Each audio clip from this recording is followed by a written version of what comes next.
My name's Steve Nolan. I work for ARI in the Vehicle Remarketing Department. I've been here almost exactly 7 years. And my odd talent is that I'm a beekeeper. The first time you put a bee suit on and open the hive, and then you have thousands of bees flying around you, landing on you. Sometimes you can see them stinging the suit and figure, well, if it wasn't for the suit, that would be my arm they were stinging or whatever it might be. So that was pretty intimidating. So overcoming that was definitely the most challenging thing.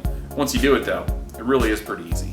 So once you get the equipment and you get the bees, you just kind of let them do their thing, check on them a few times a year, and then the real work goes into harvesting the honey. Think of it as like a filing cabinet, right? So you have a box with anywhere from 8 to 10 frames, and the frames are kind of like your files in that analogy. So you pull out a frame and it's covered in bees, and then you have to sweep the bees off with this little brush and then take them inside away from the bees. You take a knife and you just kind of cut off the very top layer of wax on both sides. Then you put it in this big extractor, which is like a drum with a crank that it's almost like a centrifuge. You crank the extractor and it kind of flings the honey up onto the sides of the drum, drains to the bottom, and then out through a filter. Obviously, it's delicious.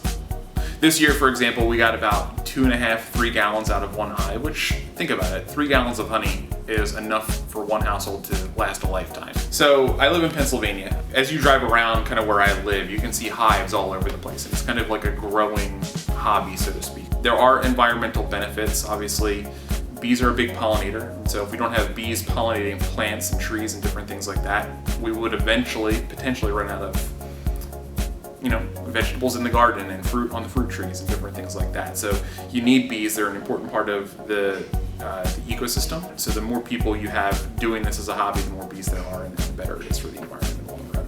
40 to 50,000 is a pretty average number. Typically when the population gets bigger than that, they'll do what's called splitting and then go kind of form their own other hive. Basically the way that works is they'll produce another queen. That queen will leave the hive, half of the bees will leave with them, and then they'll start a new population somewhere else. So when you hear about bees swarming, that's basically what that is. New queen leaves the hive, half the bees go with them, and then they kind of build their population back up from there. People ask me all the time, have you ever been stung by a bee? The answer is no. I've never been stung by a bee in my life, believe it or not. I'm sure it's coming. Eventually that's going to happen, but we'll see.